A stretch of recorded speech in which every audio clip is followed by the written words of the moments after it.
Olá, boa tarde. Veja os destaques do portal da Assembleia de hoje.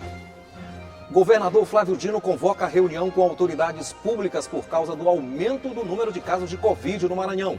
Com a confirmação de casos da variante do novo coronavírus no estado, esses especialistas chamam a atenção para a importância de obedecer os protocolos sanitários de prevenção da doença. O governo federal anuncia retorno do auxílio emergencial a partir de março com valor reduzido. E o sistema CAD único por aplicativo pode gerar prejuízos para os beneficiários. E mais, viúva do educador Paulo Freire doa obras para a Biblioteca Benedito Leixo. E agora no portal da Assembleia.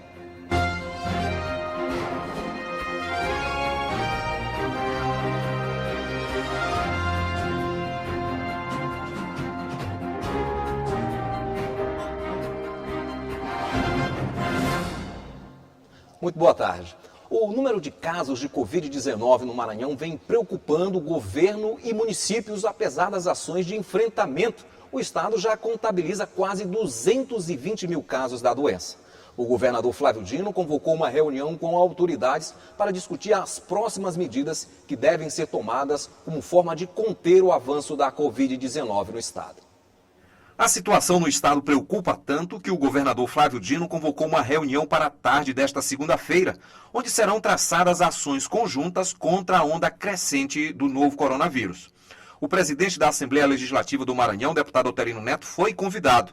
Além dele, participarão da reunião o presidente do Tribunal de Justiça do Estado, a Federação dos Municípios FAMEM, prefeitos das cidades onde a sobrecarga hospitalar é maior e a direção do Hospital Universitário. O governador Flávio Dino alerta para a sobrecarga nos hospitais maranhenses. Incrivelmente, ainda há gente que acha que os hospitais não estão lotados.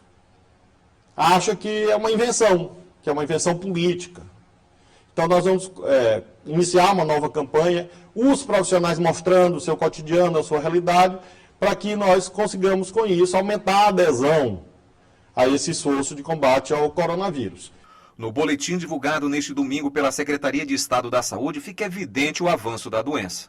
O estado agora contabiliza 219.307 casos, com 5.052 mortes. O aumento de casos reflete no atendimento dos hospitais da rede pública. Dos 169 leitos de UTI disponíveis, 147 estão ocupados, ou seja, 86,98% do total.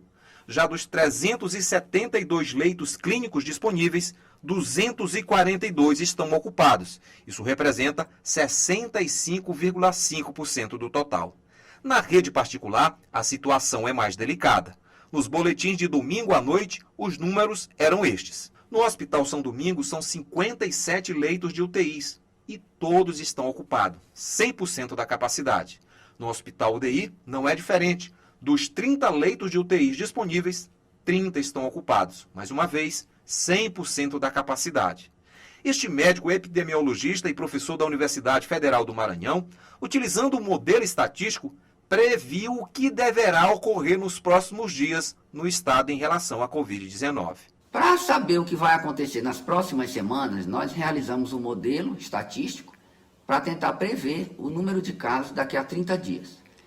Então, em relação ao número de pacientes internados em UTI, nós previmos que daqui a 30 dias nós estaremos com a necessidade de 200 a 250 pacientes precisando de um leito de UTI aqui na ilha.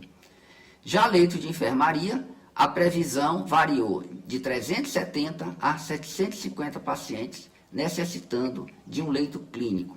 O secretário de Estado da Saúde também se manifestou sobre a situação, lamentou o número de mortes e destacou as ações que estão sendo feitas para o enfrentamento da Covid no estado. Inicialmente, a gente lamenta profundamente ter perdido 5 mil vidas no estado para essa doença. Não é um número cru, são pessoas, são histórias, são sonhos, são familiares, são famílias enlutadas, e que infelizmente a gente queria muito que paralisasse esse número nesse momento agora, mas a gente vive talvez o pior momento de enfrentamento da pandemia no país. São 15 estados enfrentando uma taxa de ocupação acima de 90%. o que tem demandado dos governos locais medidas de ampliação do nosso suporte de leitos, além de medidas de contenção de circulação de pessoas. A gente tem ampliado nas últimas semanas, tem conversado com as prefeituras, tem reforçado a nossa vacinação, mas a gente pede nesse momento ajuda da sociedade. A sociedade precisa nos ajudar para conter a alta expressiva do número de casos que nós temos tido no mês de janeiro e fevereiro desse ano no Brasil. De fato, são números bastante preocupantes. E ainda sobre o avanço da doença, a ministra do Supremo Tribunal Federal, Rosa Weber, concedeu liminar contra o governo federal para a retomada do custeio de leitos de UTI destinados a pacientes de Covid-19 no Maranhão, São Paulo e na Bahia. De acordo com o governador Flávio Dino, a decisão do STF evidencia que não é um favor e sim um dever do governo federal, segundo a Constituição e legislação do SUS. A decisão deve ser cumprida de forma imediata. E a Secretaria de Estado da Saúde confirmou o primeiro caso da variante da Covid-19 no Maranhão. A paciente seria moradora do município de Passo do Lumiar, na região metropolitana de São Luís. De acordo com os infectologistas, o vírus deixa sequelas principalmente em quem teve o caso mais grave da doença. Por isso é importante continuar cumprindo os protocolos de prevenção. Arlan tem 55 anos, é diabético. Em janeiro do ano passado, depois de fazer uma cirurgia do coração, contraiu a Covid-19 quando se recuperava. Ele ainda tem sequelas da doença. Ainda hoje sentimos algumas vezes algumas sequelas do Covid. Né? Temos algumas vezes uma dificuldade ainda na respiração. A Nete também teve a Covid-19. A doença deixou dificuldades na respiração e o medo de contrair novamente o vírus. Por isso, ela toma todos os cuidados com a higiene. É muito importante porque preciso melhorar isso, né? Essa questão da respiração. Tomo os cuidados, uso a máscara, evito lugares onde tem aglomeração de pessoas, higiene. Este médico infectologista aponta que o vírus deixa sequelas, ainda mais em quem teve a forma mais grave da doença. Por isso, é importante continuar se prevenindo para evitar uma possível reinfecção. 80% dos pacientes com Covid tem uma manifestação clínica sem nenhum tipo de problema. Então, essas pessoas não teriam necessariamente que procurar recurso. Mas os pacientes intubados que tiveram Covid grave, 40% morrem por sequelas. 40% desses pacientes intubados, eles voltam a ser reinternados. Existe várias outras condições. Por exemplo, 22% relataram ansiedade, 19% relataram depressão e 11% o estresse pós-traumático. Porque os pacientes graves que vão ser internados, eles são sedados, eles tomam beta-bloqueadores. Isso dá uma fadiga muscular que permanece depois, muito tempo depois da sua alta. Nilson redobrou a atenção nas medidas de prevenção da doença depois de ter contraído a Covid-19 no ano passado. Redobrando as medidas de proteção. Eu não tenho saído nos horários onde está horários de pique, onde eu sei que estarão maior número de pessoas, e utilizando e trocando com mais frequência as máscaras e passando álcool gel na mão, procurando não entrar em aglomerações, evitando o máximo do que eu posso. Nilson tem razão. Mesmo quem já teve a Covid-19 deve manter a atenção aos cuidados de prevenção.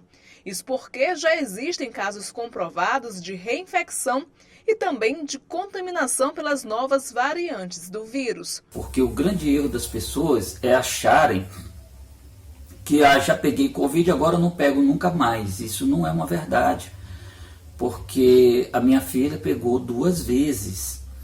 Né, comprovado, todas as 2 vezes com testes feitos.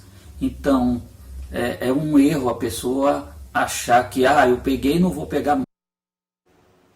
E veja no próximo bloco, o deputado Neto Evangelista critica a possível mudança no sistema CAD único.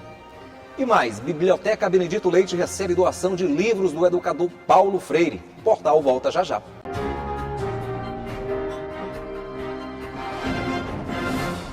Estamos de volta e vamos falar de uma excelente notícia. O governo federal anunciou a volta do auxílio emergencial. E essa volta deve começar a ser pago a partir de março, com o valor de R$ 250. Mesmo com o valor reduzido, o benefício será bem-vindo para milhões de maranhenses. Taliana Ribeiro tem uma empresa familiar que produz lembranças personalizadas para festas em São Luís. No ano passado, a empresa estava muito bem, mas aí os pedidos despencaram por causa da crise do novo coronavírus. As festas foram suspensas em março e o lucro da empresa caiu.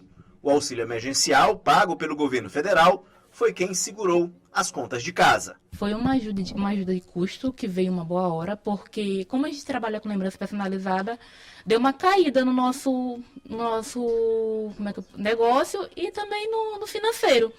Então, o auxílio emergencial veio numa boa hora para ajudar, tanto nos custos de casa, também para dar uma guinada na empresa, que a gente, de uma certa forma, acabou investindo um pouco com o dinheiro nela.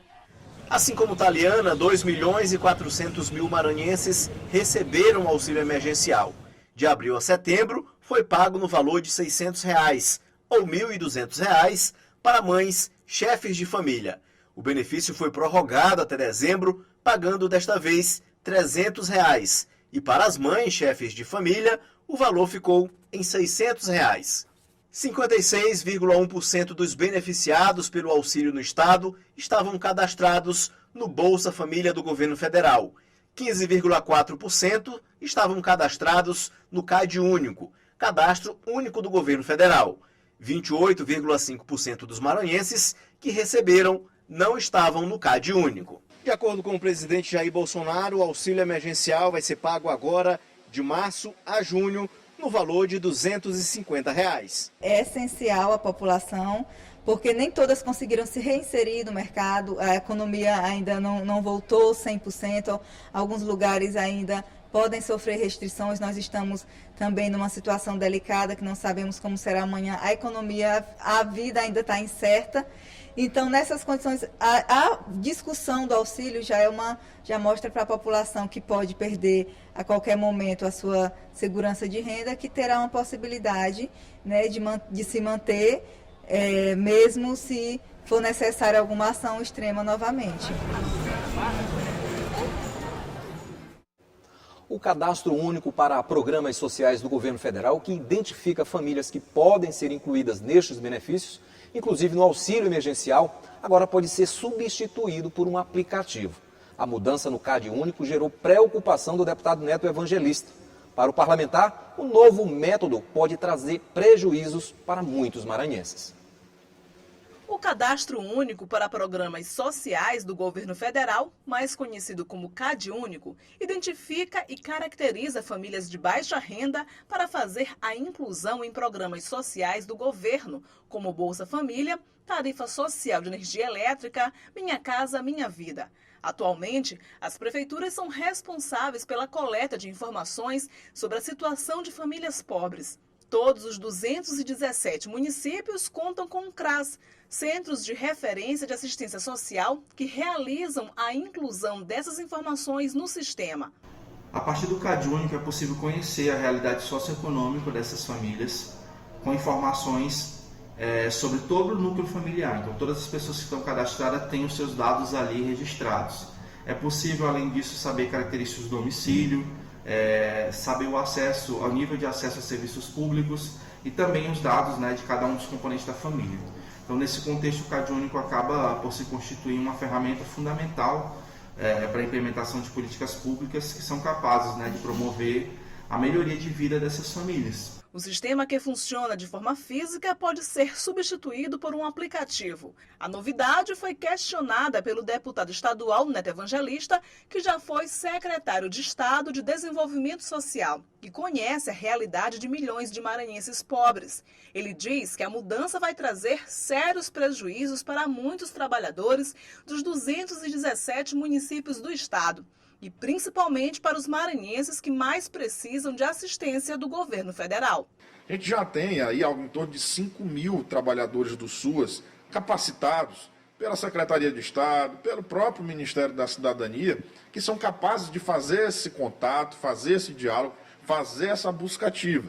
Então nós estamos falando de amanhã iniciar um processo de desempregar todas essas pessoas que trabalham hoje no Sistema Único de Saúde e jogar por água abaixo, desmontar o Sistema Único de Assistência Social, uma vez que nós vamos querer que esses cidadãos façam uma autodeclaração no aplicativo que já nasce morto, porque é impossível isso acontecer na nossa realidade do Nordeste brasileiro. E atenção, começa hoje o prazo para os contribuintes entregarem a declaração do Imposto de Renda à Pessoa Física 2021. Entre as novidades deste ano está a obrigatoriedade em declarar o auxílio emergencial para quem recebeu mais de R$ 22.847,76 em outros rendimentos tributáveis. O programa do Imposto de Renda está disponível no site receita.fazenda.gov.br. E a Biblioteca Pública Benedito Leite recebeu uma doação para lá de especial. A obra completa do patrono da educação brasileira, Paulo Freire. A doação foi feita pela viúva do educador, que destacou o trabalho da biblioteca em proporcionar atividades que incentivam a leitura e o conhecimento. A Biblioteca Pública Benedito Leite recebeu de presente 70 livros do filósofo Paulo Freire, o patrono da educação brasileira. A doação da obra completa foi feita por Nita Freire, a viúva do educador, em agradecimento ao Maranhão. Por que eu fiz uma doação tão generosa de tantos livros de Paulo Freire para a Biblioteca Pública Benedito Leite? É uma biblioteca bonita, um prédio bonito, bem cuidada, com práticas inovadoras nas suas propostas, criativa nas suas práticas diárias.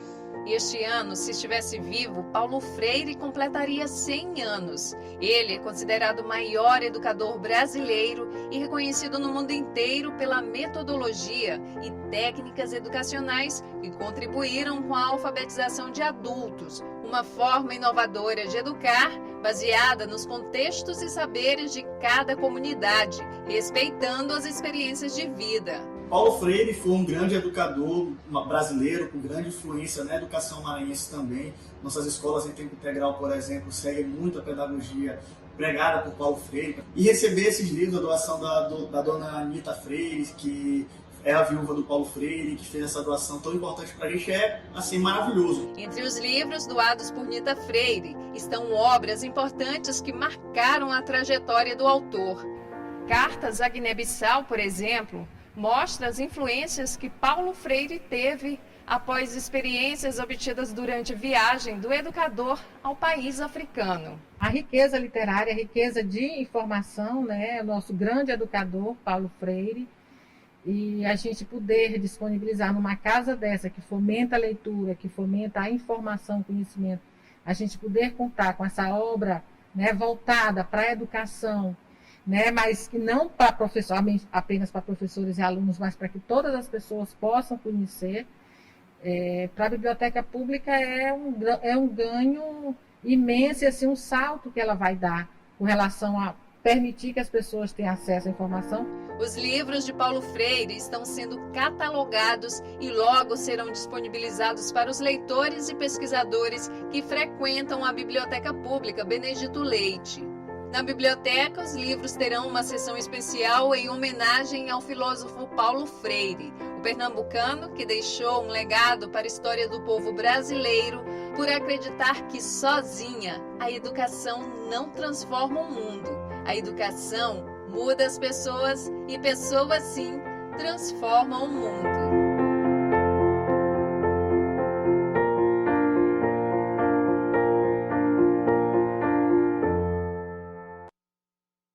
De fato, um presente bastante especial. E obrigado pela sua companhia. O Portal da Assembleia termina aqui. Para rever as reportagens de hoje, acesse o site al.ma.leg.br/tv. Uma boa tarde para todos nós.